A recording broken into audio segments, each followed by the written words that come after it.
I'm gonna share and show how I make these stewed apples that I talked about, as well as the pumpkin chili, which is gonna be butternut squash pumpkin chili, I guess. So it's kind of a funny fact for you. Here in Sweden, they actually call the butternut squash pumpkins. I guess it's the closest what they, well, I think that they consider them as being a pumpkin, even though they're a squash. I mean, I guess they kind of remind you of pumpkin. Pumpkins haven't been so big here until recently. Now you go to farmer's market, there are all kinds of pumpkins. So I guess Swedes just love to do what Americans do. So here are pumpkins, which is, I'm very happy about. But I'm also gonna make, like I said, the stewed apples. So the stewed apples, I actually learned from my great grandma, Esther. She lived a very sustainable life before it was even cool. And she had apple trees, and beautiful apple trees. And the apples that got bruised, or when they started to get a little soft, she would dice them up and cook them back then in some butter with a little bit of sugar, and make them into stewed apples that she put on top of her oatmeal. I would say that I love to make up a batch and have it in the fridge. It lasts for a few days. Usually my kids would eat them up. But it really can take your oatmeal, oats, which are very sustainable, very budget friendly, but also a lot of nutrients. So you get a lot of buck for the money, I should say. It can be a little bit bland, depending how you cook it, but it is, I always say, the oatmeal, it is what you put on top of it, how you pimp it up, I should say. So for us, it is these stewed apples. And you can add kind of like any spices. Cardamom goes really well, cinnamon, obviously. Cinnamon apples go hand in hand.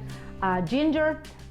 This time of year, I like to add pumpkin spice, actually, or gingerbread spice, whatever I happen to have on hand. But it's super easy, and I use maple syrup to sweeten it. You can use sugar, you can use any sweetener, basically. I like maple syrup because it has a caramely flavor. I can buy it zero waste, obviously. And so that's what I like to use, and I do believe, I personally think that maple syrup, oatmeal, and if you throw in apples on that, is a very nice winning combination. So let's just do this. So for this recipe, it's super easy. I have diced apples. You don't have to peel them. My kids like when I peel them, so I peel them, and the bunny gets the peel, and he's thrilled. So I like to use little tartar apples, not green apples, but I like little tartar apples, but because I like that combination of sweet and a little bit tart. But you know, you can do this with any apples.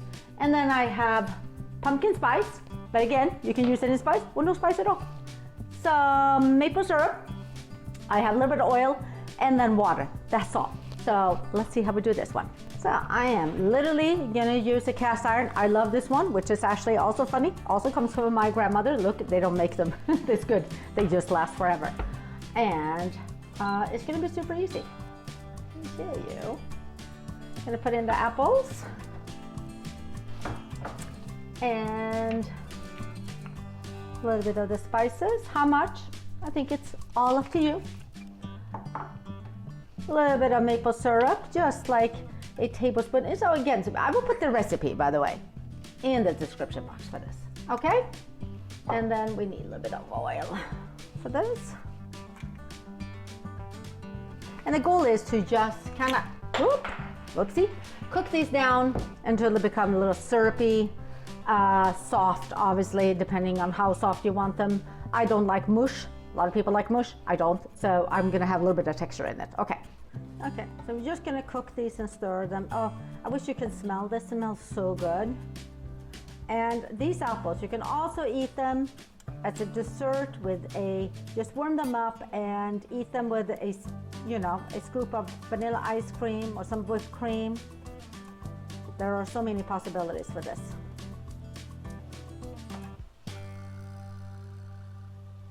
Just gonna add some water. And I'm just basically gonna let this cook down until it become like a nice, beautiful syrup, yummy goodness.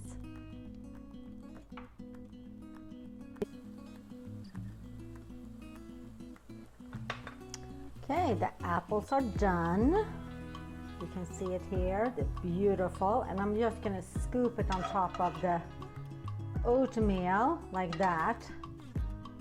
And I will put the rest of it in the fridge, and it will last for days.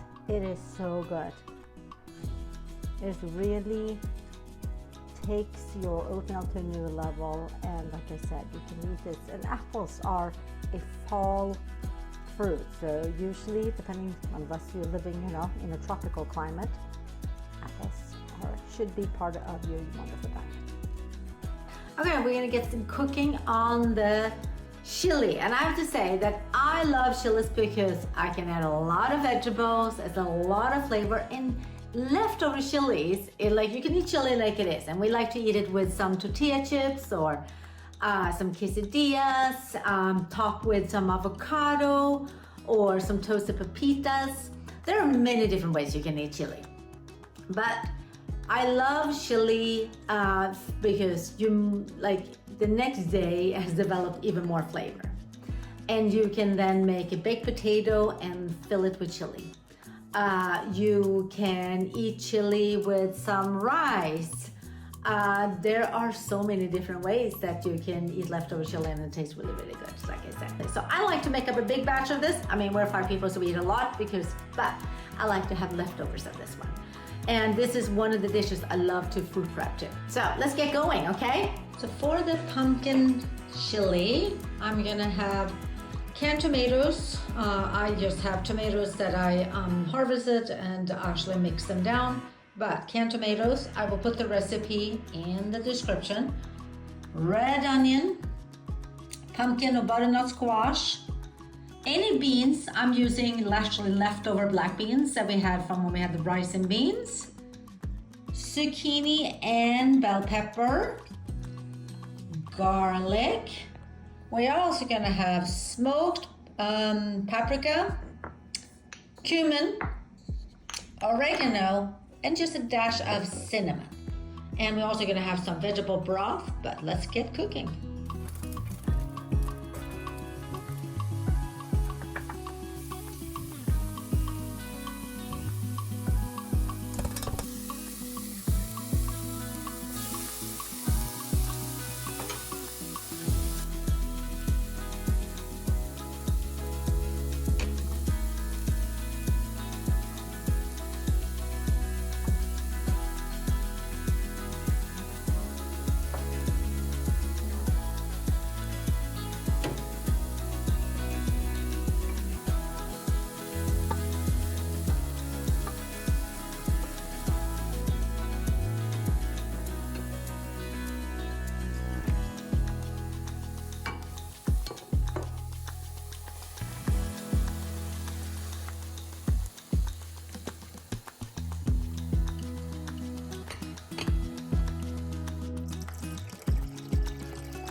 Okay, chili is done. It is super uber creamy, so delicious, and I have to say, like the pumpkin with the tomatoes, it balanced the whole acidity of tomatoes, and it just goes really well. So, and I'm gonna say, like, you can use any beans. I just happen to have black beans on hand, but you can use kidney beans, you can use lentils, you can use white beans, you can use any beans. Any beans will go well, just beans.